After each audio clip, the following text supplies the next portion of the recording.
এই পৃথিবীতে যত নবী রাসূল বিচরণ করেছেন তাদের একটাই কাজ ছিল আল্লাহর জমিনে আল্লাহর দ্বীনকে প্রতিষ্ঠিত করা। অথচ আজকে যদি কোরআনের হক প্রচার করতে গেলে তারা বিভিন্ন ধরনের তকমা লাগায় চুলকানির সৃষ্টি হয়। আর এই সুযোগে আমাদের বাংলাদেশে কিছু দাড়িওয়ালা, কিছু টুপিওয়ালা, কিছু কাবলিওয়ালা, কিছু পাগড়িওয়ালা এই সুযোগে তাদের শরীরে মরম লাগিয়ে দিয়ে ফায়দা লুটার চেষ্টা করে।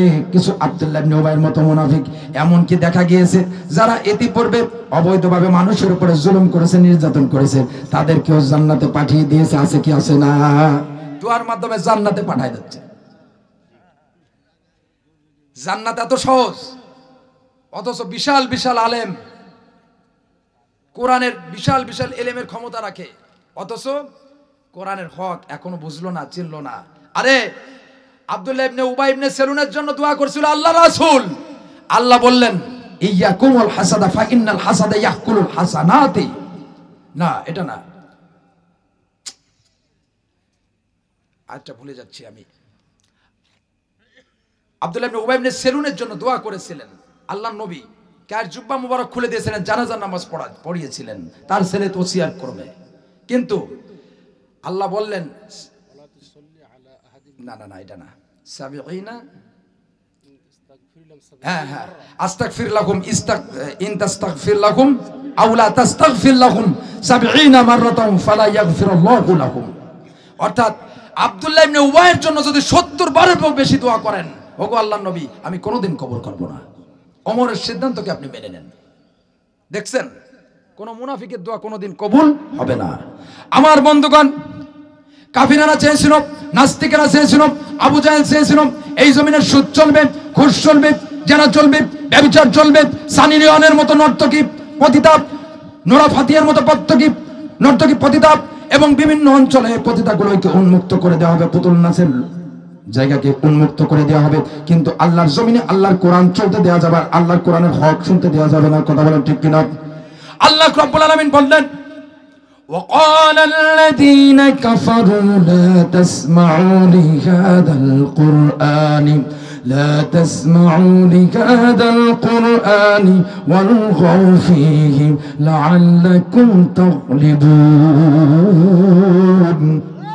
এই জমিনে সুদ চলবে, ঘুষ চলবে, জেনা চলবে, ব্যভিচার চলবে, রূপবানে নাচে কোমর দোলায় ডান চলবে, কিন্তু আল্লাহর জমিনে কোরআন চলতে দেওয়া যাবে না, কোরআন শুনতে দেওয়া যাবে না। এটা কার মতবাদ? মিস্টার আবু জাহেলের। আর যেসব আলেমে দ্বীন কোরআন প্রচার করার চেষ্টা করবে, কোরআনের রাহবার 50টা বছর কোরআনের খেদমত করবে, কোরআনের পাখি, এই সমস্ত কোরআনের পাখিকে ধরে ধরে কারাগারে নিক্ষিপ্ত করা হবে। এটা কার মতবাদ? আমার বন্ধুগণ, এই জামানায় এমনও দরবেশ দেখা গিয়েছে, একটা গুরুত্বপূর্ণ চেয়ারে বসে দাড়ি রেখে টুপি পরে জুব্বা পরে দরবেশ ধারণ করে বলছেন কোরআনের এমন কিছু আয়াত আছে যে আয়াতের মধ্যে সমস্যা আছে, আয়াতগুলোকে চেঞ্জ করা লাগবে। এমন দরবেশ আছে না নাই? এই দরবেশ যখন দাড়ি কেটে শেভ করে ফেললো তখন আরো ভণ্ড ভণ্ড লাগলো। কথা বলেন ঠিক কিনা?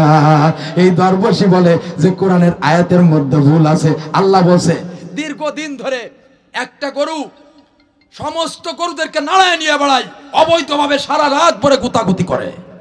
এখন গৃহস্থে রাখলো যে এই একটা বদমাইশ গরু, বেয়াদব গরু সারা রাত ভরে আমার সমস্ত ভালো গরুদেরকে গুতাগুতি করে।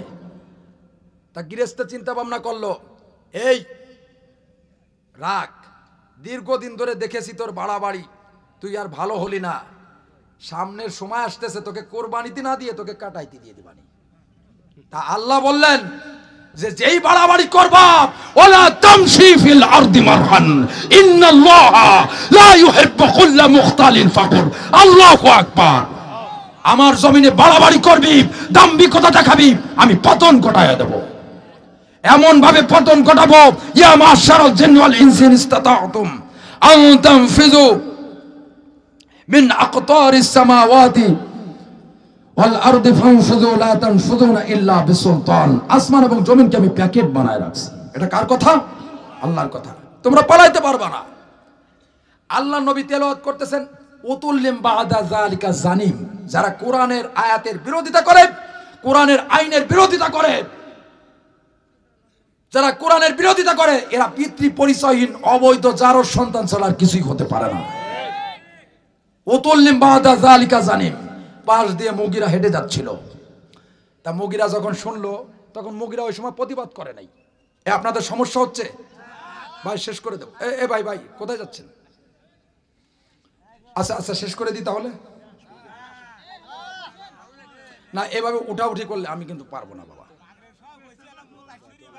ও আচ্ছা আচ্ছা আচ্ছা ঠিক আছে। আচ্ছা আচ্ছা, উতুল্লিম বাদা যালিকা জানিম, যারা কোরআনের বৈধ আইন নিয়ে সমস্যা করে, বুঝতে হবে এদের জন্মের সমস্যা আছে, কোরআনের আয়াতের বিরুদ্ধে অবস্থান করে। এখন মুগিরা কথা বলে নাই। মুগিরা যে তার মা নাম ছিল ঝর্ণা বিবি, মুগিরার মায়ের নাম কি? ঝর্ণা বিবি। ঝর্ণা বিবিকে যে বলতেছে, মা আমি আব্দুল্লাহ ইবনে মুহাম্মাদের বিরুদ্ধে একটু কথা বলা যাবে না প্লিজ, আমি আব্দুল্লাহ ইবনে মুহাম্মাদের বিরুদ্ধে কোনো কথা বললাম না। এই আয়াত তেলাওয়াত করতেছে, ওরা তো সৌদি ভাষাভাষীর, ওরা বোঝে কোরআনের আয়াত বোঝে। বলছে উতুল্লিম বাদা যালিকা জানিম, যারা কোরআনের বিরুদ্ধে আচরণ করে এরা পিতৃ পরিচয়হীন অবৈধ জারজ সন্তান। তা মা সত্যি করে বলবা আমার কি জন্মের ঠিক আছে? আমি তো কোরআনের বিরুদ্ধে আচরণ করি। তা বলল, এই কথা কি কোনো মহিলা বলতে পারবে? নিচে হয়ে তাকায় আছে ঝর্ণা বেগম। ঝর্ণা বেগম নিচে হয়ে তাকায় আছে। এখন নিচে হয়ে তাকায় থাকার পরে অনেক সময় ধরে নিচের দিকে তাকায় আছে। এখন বলছে, মা নির্ভয়ে বলো। তখন বলছে যে আসলে বাবা, তোর বাবা ব্যবসায়িক কাজের বাইরে গিয়েছিল, বাড়িতে কোনো বাজারঘাট কিচ্ছু ছিল না। তোর চাচা জানকে আমি ডাক দিলাম যে ভাইজান বাড়িতে তো কোনো বাজারঘাট নাই, আপনি যাই একটু বাজারঘাট নিয়ে আসেন। বাজারটা দূরবর্তী হয়, আমি নিজে যেতে পারি নাই, তোর চাচাকে পাঠাইছি। আমার শরীরটাও কেমন যেন ভালো ছিল না। তা যখন তোর চাচা যখন আইনে বাজার দেয় আমার হাতে, তোর চাচার হাতে যখন আমার হাতটা যখন স্পর্শ হয়, তখন আমার শরীরের ভিতরে জাকুনি মেরে ওঠে, গরম হয়ে যায় শরীর। তখন তোর চাচার সাথে আমার মেলামেশা হয়ে গেছে। এরপরে কি হয়েছে কিছু বলতে পারবো না। তারপর তুমি দুনিয়ার পরে আসছো। এবার তুমি বলো তো কতটুকু তোমার জন্ম বৈধ? এই পৃথিবীর সৃষ্টির শুরু থেকে কিয়ামত পর্যন্ত যা কিছু ঘটতে যাচ্ছে বা ঘটবে, বিসমিল্লাহর বে থেকে ওয়ান নাসের সিন পর্যন্ত, বাস মা ফাররাতনা ফিল কিতাবি মিন শাই, এটাই মানুষের জন্য যথেষ্ট। এইটুকু মানুষের জন্য, এর বাইরে কিছুই করা সম্ভব না। কথা বলেন ঠিক কিনা? আপনি কোরআনের বিরুদ্ধে অবস্থান নেন আর বলেন কোরআনের মধ্যে ভুল আছে, আর অমুক শহীদ নিয়ে আর গান ফাইটে যায়, বুকটা ফাইটে যায়। বন্ধু যখন বউ নিয়া আমার বাড়ির সামনে দিয়া রঙ্গ করে হাইটে যায়, ফাইটে যায়, বুকটা ফাইটে যায়। একটা কথা আপনারা বলেন, আচ্ছা বন্ধু যদি বউ তার বাড়ির সামনে দিয়ে নিয়ে যায়, বিয়ের আগে সমস্ত সম্পর্ক হারাম না? আর সে যাচ্ছে তার বৈধ বউ নিয়ে, বিয়ে করে তার বউ নিয়ে যাচ্ছে, তাহলে হারাম কোনটা? তা এত বড় শিক্ষিত লোক, এও গাওয়া লাগে, এই নিয়েও গান গাওয়া লাগে। এই দেশের মানুষ ভাত ডাল খায় না? হ্যাঁ, যে আর একজনের বরের সাথে তুমি প্রেম করবা আর তোমারে মানুষ মাইনে নেবে। এখন ডিম থেরাপি দিচ্ছে, খাও। ঠিক কিনা? এই সুযোগ আর দেওয়া যাবে না। মিজানুর রহমান আজারিকে অনেকগুলো মামলা দিয়েছে, মিথ্যা মামলা। একটা মানুষ তো সবার চোখে খারাপ না বাবা। শোনেন, এক কথা কি, আপনি আমার ভাই বন্ধু, আপনি আওয়ামী লীগ করতে পারেন, বিএনপি করতে পারেন, জামাত করেন, অমুক করেন, তমুক করেন, কিচ্ছু যায় আসে না। আমি ব্যক্তিগতভাবে মানিকগঞ্জ দরবারের আমি মুরিদ, আমি মানিকগঞ্জে যাই, আমার ভালো লাগে। সত্য কথা যেটা আপনাদের ভালো নাও লাগতে পারে, কিন্তু আমি কোনো দলদারি করি না। কিন্তু কোরআনের হক কথাকে আমি আমার পীর সাহেবকেও ছাড়ি না।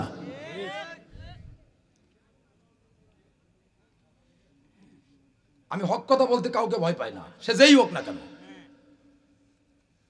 কারণ আমি আসছি, আমি আবার চলেও যাব। আমি দেখছি উনি ভালো, আমি ওনার কাছে যাই। আপনি ভালো হন, আপনার কাছে আসবো, সমস্যা আছে আমার? তাইলে এই নিয়ে তো মাতামাতি কিসের? আপনিও যায় দেখেন, যদি ভালো না লাগে আপনি যায়েন না, আপনারা জোর করতেছে কেউ। তবে যে ভালো তার কাছে যান, লাভ হবে। বাটপার সিটার ওই ফাইটে যায়, আর ওই পালাবো না ওইখানে যাই পালায়েন না। তাহলে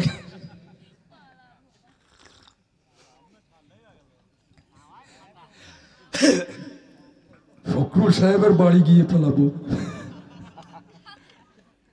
যাও ফখরুল সাহেব রায়ে দেশে দাও, এরকম ইতিহাস। আচ্ছা ভাই, যা বলতেছিলাম, জিহাদের ইসলামের সর্বোচ্চ চূড়ার নাম হচ্ছে জিহাদ। জিহাদের শাব্দিক বিশ্লেষণ হচ্ছে জাহাদ বা যুদ্ধ থেকে জিহাদ শব্দটি নির্গত হয়েছে। এর আবিধানিক অর্থ হচ্ছে সর্বাত্মক প্রচেষ্টা, কঠোর পরিশ্রম ও চূড়ান্ত চেষ্টা সাধনা সংগ্রামের মাধ্যমে আল্লাহর জমিনে আল্লাহর কোরআনের বিধান, আল্লাহর কোরআনের আইন প্রতিষ্ঠিত করার কথা বলে, ঠিক কিনা? আল্লাহ রাব্বুল আলামিন বললেন, ইনফিরু খিফাফান ওয়া সিকালান ওয়াজাহিদু বিআমওয়ালিকুম ওয়া আনফুসিকুম ওয়া আলসিনাতিকুম। জোরে বলি আল্লাহু আকবার। ফি সাবিল وجاهدوا بأموالكم وأنفسكم في سبيل الله ذلكم خير لكم إن كنتم تعلمون। আল্লাহ পাক রব্বুল আলামিন বললেন, হে মুমিন মুসলমানরা, সামনে বাতিলেরা মুসলমানদেরকে যেভাবে জবাই করতেছে আমাদের প্রতিবেশী দেশ ভারতে, এটা যে আমাদের বাংলাদেশে আসবে না এরকম কোনো কথা নেই। তোমাদের যা কিছু আছে সামনে এখন থেকেই প্রস্তুত গ্রহণ করতে হবে, হালকা এবং ভারী। মানিকগঞ্জের পীর সাহেব হুজুর আমি দেখলাম, এক জুম্মা পড়তেছি, তিনি বলছেন ডাইরেক্ট মোদির বিরুদ্ধে ডাইরেক্ট অ্যাকশন শুরু করতে হবে, ইসরায়েলের বিরুদ্ধে ডাইরেক্ট অ্যাকশন শুরু করতে হবে, সংগ্রাম করতে হবে, তাদের থেকে আল্লাহর জমিনে আল্লাহর দ্বীন কায়েম করতে হবে, শান্তি প্রতিষ্ঠিত করতে হবে। আল্লাহ বললেন, ইনফিরু খিফাফা ওয়া সিকালা, তোমরা হালকা এবং ভারী সরঞ্জামের মাধ্যমে কদম কদমে সামনে এগিয়ে যাও। এই হালকা এবং ভারী দ্বারা বুঝিয়েছেন আল্লাহ পাক রব্বুল আলামিন রাজার উপরে জিহাদকে ফরজ করে দিয়েছেন, প্রজার উপরে জিহাদকে ফরজ করে দিয়েছেন, ধনী ব্যক্তির উপরে জিহাদকে ফরজ করে দিয়েছেন, গরিব ব্যক্তির উপরে জিহাদকে ফরজ করে দিয়েছেন, পীর সাহেবের উপরে জিহাদকে ফরজ করে দিয়েছেন, পীর সাহেবের মুরিদদের উপরে জিহাদকে ফরজ করে দিয়েছেন, নবীর উপরে জিহাদকে ফরজ করে দিয়েছেন, নবীর উম্মতের উপরে জিহাদকে ফরজ করে দিয়েছেন, শিক্ষকের উপরে জিহাদকে ফরজ করা হয়েছে, ছাত্রের উপরে জিহাদকে ফরজ করা হয়েছে। ইসলামের সর্বোচ্চ চূড়া। আপনি সুন্দর করে ঘরের ভিত্তি স্থাপন করলেন, ছাদ দিলেন না, রাতে যখন বৃষ্টি হবে বৃষ্টির পানি খেয়ে খেয়ে আপনার করতে হবে, ঘুম তো বাড়ির দ্বারে, হ্যাঁ, খাতায় কাম হইবে না। এই জন্য আগে ছাদ ভিত্তি স্থাপন করতে হবে, কিতে আপনার ভিত্তি করতে হবে। খালি খাবার খাইলে আর জিকির করলে কাজ হবে না, জিকিরও করতে হবে, খাবারও খাইতে হবে, কোরআন শরীফ তেলাওয়াত করতে হবে, 5 ওয়াক্ত নামাজও পড়তে হবে, জমিনে কাজকর্ম করতে হবে, স্ত্রীকে সময় দিতে হবে, জিহাদও করতে হবে। আল্লাহ রাব্বুল আলামিন বললেন, ইন্নাল্লাহা ইশতারা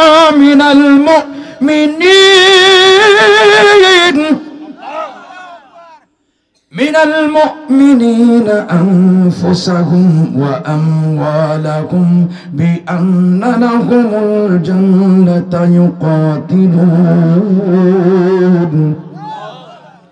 يقاتلون في سبيل الله فيقتلون ويقتلون। জোরে বলি আল্লাহু আকবার। আল্লাহ পাক বললেন, ইন্নাল্লাহা, নিশ্চয়ই আল্লাহ, আশতারা, ক্রয় করে নিয়েছেন, মিনাল মুমিনিন, মানে মুমিনদের কাছ থেকে, আনফুসাহুম, কান খাড়া করেন, তাফসীর ইবনে কাসির থেকে বলছি, আনফুসাহুম, তাদের জান, ওয়া আমওয়ালাহুম, এবং তাদের মাল, বিআন্না লাহুমুল জান্নাহ, এর বিনিময়ে একটা জিনিস বিক্রয় করে দিয়েছেন, সেটা হচ্ছে চির শান্তির স্থান, চিরস্থায়ী আল্লাহর জান্নাত। সুবহানাল্লাহ পড়ে। আল্লাহ পাক রব্বুল আলামিন বললেন, ইউকাতিলুনা ফি সাবিলিল্লাহ, তোমরা আল্লাহর জমিনে লড়াই করবে, এই লড়াই করতে গিয়ে ফায়াকুতুলুন, অতঃপর তোমরা মারবে, ওয়ায়ুকুতালুন, তারপর তোমরা মরবে। আল্লাহ পাক বলছেন আগে তোমরা মারো তারপরে তোমরা মরো। আল্লাহ পাক বলেন না আগে মরো তারপরে মারো। আমার বন্ধুগণ, এই জন্য আল্লাহ পাক রব্বুল আলামিন বললেন, জিহাদের ময়দানে নেমে পড়ো, জিহাদের ময়দানে নেমে শত্রুদেরকে প্রতিহত করার চেষ্টা করো। প্রয়োজনে ৫-১০টা কাফেরদেরকে জাহান্নামে পাঠায়া দিয়া কাফেরদের আঘাতে তুমিও শাহাদাতের ছোরা পান করো। আমার বন্ধুগণ, বিড়ালের মতো ৫০০ বছর বেঁচে থাকার কোনো লাভ নাই, সিংহের মতো ৫ মিনিট বাঁচন, কথা বলার ঠিক কিনা? মীর জাফরের মতো ৫০ বছর বেঁচে থাকার কোনো লাভ নাই, খালিদ বিন ওয়ালিদের মতো, সিরাজউদ্দৌলার মতো বেঁচে থাকো, কথা বলেন ঠিক কিনা? আমার বন্ধুগণ, আমরা মুমিন, আল্লাহর কাছে তামান্না রাখতে হবে, গো মালিক মরণ তো দিবাই, সেই মরণ যেন কুত্তা বিড়ালের মরণ না হয়, এই মরণটি যেন শাহাদাতের মরণ হয়, কথা বলেন ঠিক কিনা? যে ব্যক্তি মারা গেল, জিহাদ করলো না, জিহাদের তামান্না রাখলো না, ঘরে বসে মৌত হলো, তার মরণ হলো যেন একটা মুনাফিকের মরণ। যে ব্যক্তি মারা গেল, জিহাদ করলো না, জিহাদের তামান্না রাখলো, রোগে ঘরে বসে মৌত হলো, এই তামান্না রাখার কারণে হাদিসে কুদসির ভিতরে আসছে, আল্লাহর নবী আল্লাহ পাক রব্বুল আলামিন সরাসরি রাসূলের কথা মেনে নিয়েছেন, এটা হাদিসে কুদসি। হাদিসের কুদসির ভিতরে আসছে, যে ব্যক্তি জিহাদের তামান্না রাখলো, ঘরে বসে মৌত হলো, তার মরণ হলো যেন একটা শহীদি মরণ। সুবহানাল্লাহ পড়েন। শাহাদাতের মৃত্যু আর মুনাফিকের মৃত্যু কি এক হলো? আমার বন্ধুগণ, যেটা আমরা দেখেছি বদরের যুদ্ধে, আল্লাহর নবী যখন কাঁদতেছেন, নামাজে পড়ে গেলেন, নামাজে যে আল্লাহর কাছে দু হাত তুলে সালাম ফিরে দু হাত তুলে দিয়েছেন, সংক্ষেপ করতেছি।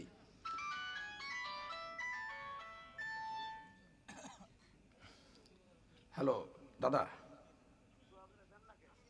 শেষ দোয়া করে দেবো? আচ্ছা আচ্ছা দিচ্ছি, আচ্ছা আচ্ছা দিচ্ছি। আমার বন্ধুগণ, সামান্য একটুর মধ্যে শেষ করে দিচ্ছি। আল্লাহ নবী বলছেন, তখন এই কান খাড়া করেন, হয়ে গেছে। তখন আল্লাহ নবী বলছেন, আল্লাহ, দ্বিতীয় হিজরি রমজান মাস, এই রমজান মাসে সাহাবারা না খা, এই ক্ষুধার্ত অবস্থায়, সৈন্যপাতি কম, সৈন্য সীমান্ত কম, অস্ত্রপাতি কম, এই অবস্থায় জিহাদের অবস্থাটা তারা কেমন ভাবে নেবে? এমন একটা অবস্থায় বদরের যুদ্ধ প্রেক্ষাপট আমি বলছি। আল্লাহর নবীর অবস্থা দেখে একজন আনসার সাহাবী, যুবক সাহাবী হযরত মিকদাদ রাদিয়াল্লাহু তাআলা দাঁড়ায় গেলেন। তিনি বললেন, ইউক্তি বিনা ইয়া রাসূলুল্লাহি হাইসুমা তাশা, ওগো আল্লাহর নবী, আপনি আমাদেরকে নিয়ে চলুন। তারা কত সৈন্য আসতেছে, অস্ত্র সংখ্যা কত, এটা দেখার টাইম আমাদের নাই। আল্লাহ পাক ইউক্তি বিনা ইয়া রাসূলুল্লাহি হাইসুমা তাশা, হাইসুমা তাশাউ হাইসুমা আমারাকাল্লাহ, আল্লাহু আকবার। ওগো আল্লাহর নবী, আল্লাহ আমাদেরকে যেভাবে বলে আপনি সেইভাবে নিয়ে যান। আমরা ওই কথা বলবো না মুসা আলাইহিস সালামের জাতির মতো, যে ওগো আল্লাহ, হে মুসা, তুমি আর তোমার রব যাও ফিরাউনের বিরুদ্ধে লড়াই করো। বরং আমরা বলবো, ওগো নবী, আল্লাহ আমাদেরকে যে দিকে নিয়ে যায়, যাইতে বলে সেই দিকে নিয়ে যাও। হাইসুমা তাশাউ হাইসুমা আমারাকাল্লাহ, আমরা আপনার ডানে বামে সামনে পিছনে থেকে সর্ব অবস্থায় জিহাদ করব, যতক্ষণ পর্যন্ত আমাদের চোখের পাতা নড়ে। সুবহানাল্লাহ। অতঃপর আল্লাহর নবী হেসে দিলেন। আল্লাহর নবী বললেন যে, হে সাহাবারা, জেনে রাখো, এই যদি হয় তোমাদের মনের অবস্থা, তাহলে চলো আমার সাথে সেই জান্নাতের দিকে, চলো আমার সাথে সেই বেহেশতের দিকে, যেই বেহেশত কিনা আল্লাহর আসমান এবং জমিন থেকে অধিক প্রশস্ত। এইটা দেখে সামনে বসেছিল, বক্তৃতা শুনতেছিল রাসূলের হযরত উমাইর রাদিয়াল্লাহু তাআলা আনহু। তিনি খোরমা চেবচ্ছিলেন, এক একটা করে বিসি জমিনের মাঝে ফেলে দিচ্ছিলেন, হাতে কতগুলো খোরমা। দাঁড়ায় গেলেন, বলেন, হে রাসূলুল্লাহ, কত সুন্দর করে আপনি বললেন। বুখারীর বর্ণনা আসছে যে, ওগো আল্লাহর নবী, যে কত সুন্দর করে আপনি বললেন, আল্লাহর পথে শহীদ হলে, আল্লাহর দিন কায়েম করার জন্য, কোরআনের জন্য জীবন জানমাল কোরবানি করে এমন জান্নাত আমরা পাবো, যে জান্নাত কিনা আল্লাহর আসমান এবং জমিন থেকে অধিক প্রশস্ত। ওগো নবী, তাহলে আমার হাতে কতগুলো খোরমা, এই খোরমাগুলো খাইতে গেলে তো আমার অনেক সময় লেগে যাবে, তাহলে এই খোরমাগুলো এই সময়টুকু আমি দিতে পারবো না। অতঃপর চলে গেলেন, অনেকগুলো কাফেরদেরকে জাহান্নামে পাঠায়া দিয়া নিজেও শাহাদাতের সূরা পান করলেন। আল্লাহু আকবার। ইন্নাকা মিন আখলিহা, আল্লাহর নবী শাহাদাত আঙ্গুলি উঁচু করলেন যে, হে উমাইর, তুমি যে জান্নাতে যাওয়ার জন্য খোরমাগুলো খাইতে পারতেছিলে না, সময় পাচ্ছিলে না, জান্নাতের সামানিয়াত বাব 8টা দরজাই তোমাকে ডাকছে। যে আমার মধ্য দিয়ে তুমি যাসো, জান্নাতের হুরেরা তোমার জন্য অপেক্ষা করছে। সুবহানাল্লাহ পড়েন। শুধু তাই নয়, হে উমাইর, আমি তোমার জন্য সাক্ষ্য দিলাম আল্লাহ পাক রব্বুল আলামিন তোমার জন্য সেই জান্নাত অবধারিত করে দিয়েছেন। সুবহানাল্লাহ। আল্লাহ নবী যার জন্য সাক্ষ্য হয়ে যায়। এই জন্য আমার বন্ধুগণ, এই যুদ্ধে একটা ঘটনা ঘটছে। ছোট ছোট দুইটা মাসুম বাচ্চা, মুআজ এবং মাহওয়াজ, দুইটা সাহাবা। এই দুইটা সাহাবার খেজুরের লাঠি ছিল হাতে। এই খেজুরের অনেক লম্বা ঘটনা, আমি সংক্ষেপ করে দিয়েছি, তো অনেক রাত হয়ে গেছে, ভাই ফোন দিয়েছিলেন। তা এই দুইটা, একজন করলে কিন্তু উপর দিয়ে বাড়ি মারলেন, আর একজন আবু জাহেলের বুকের মধ্যে যে ডুবাই দিলেন, তীরের মতো, বিজলির মতো। হযরতে আফরা রাদিয়াল্লাহু তাআলা আনহা, আমার বোনেরা আপনারা কিন্তু বিচলিত হবেন না, কারণ ইসলামে আপনাদের বড় খেদমত। হযরতে সুমাইয়া রাদিয়াল্লাহু তাআলা আনহা প্রথম শাহাদাতকারী মহিলা, আপনাদের অবদান কম নয়। আফরা রাদিয়াল্লাহু তাআলা আনহা, হযরতে আফরা রাদিয়াল্লাহু তাআলা আনহা তার কলিজার টুকরা 7টা সন্তানকেই ইসলামের পথে কোরবানি করে দিয়েছিলেন। এই যুদ্ধে তার কলিজার টুকরা 6 বছর আর 7 বছরের দুইটা মুআজ আর মুআওয়াজ, এই দুইটা বাচ্চার একটা বুকের মধ্যে ঢুকাই দিলেন আবু জাহেলের, আর একটা ঘাড় বরাবর বাড়ি মেরে দিলেন। এই দুইটা বাচ্চা, ছোট দুইটা শিশু আবু জাহেলকে ধ্বংস করে দিয়েছে, তার অহংকার সব মিটায় দিয়েছে আবু জাহেলের মতো জালিমকে। এই জন্য কেউ অহংকার করবেন না, কেউ অহংকার করবেন না। ব্যক্তিগতভাবে আমি মানিকগঞ্জের মুরিদ, আমি মানিকগঞ্জে দীর্ঘদিন ধরে যাই। আপনারা মানিকগঞ্জ দরবার সম্পর্কে ভুল বুঝবেন না ভাই। আসলে একটা খাঁটি একটা আল্লাহর ওলি। আমি দেখছি মানিকগঞ্জ দরবারে আমি গেলাম, সেখানে গায়েবানা জানাজা হয়েছে সাইদি সাহেবের। ওই দিন আমার ভক্তি শ্রদ্ধা আরো বেড়ে গেছে। তাই জন্য আল্লাহর ওলিরা সোহবাতে সলহে তোরা সলহে কুনাত, সোহবাতে তলহে তোরা তলহে কুনাত। আল্লাহ বলেন, ইয়া আইয়ুহাল্লাযীনা আমানুত্তাকুল্লাহা ওয়াবতাগু ইলাইহিল ইয়া আইয়ুহাল্লাযীনা আমানুত্তাকুল্লাহা ওয়া কুনু মাআস সাদিকিন। হে ঈমানদারগণ, আল্লাহকে ভয় করো, সাদিকিন লোকের, সিদ্দিকিন লোকের, কামেল মুকাম্মেল আল্লাহর ওলির সোহবত নাও, তুমি ওরকম হয়ে যাও। রুহের ক্লাসে ভর্তি হতে হবে আমাদের। অনেক লম্বা ঘটনা, একটু আল্লাহর ওলির কাছ থেকে দোয়া নিয়ে আসবেন। আমি আল্লাহর ওলির দোয়া নিয়ে কাজ করি। আমাকে নজরবন্দি করা হয়েছিল, অনেক কিছু হয়েছিল। উনি বলছে কিচ্ছু করতে পারবে না ইনশাল্লাহ, তোর কিচ্ছু করতে পারে না ইনশাল্লাহ। আলহামদুলিল্লাহ। এই জন্য আপনারা যাবেন। এই বলে আমি শেষ করে দিচ্ছি এখানেই। আমিন ওয়া আখির দাওয়ানা আলহামদুলিল্লাহি রাব্বিল আলামিন।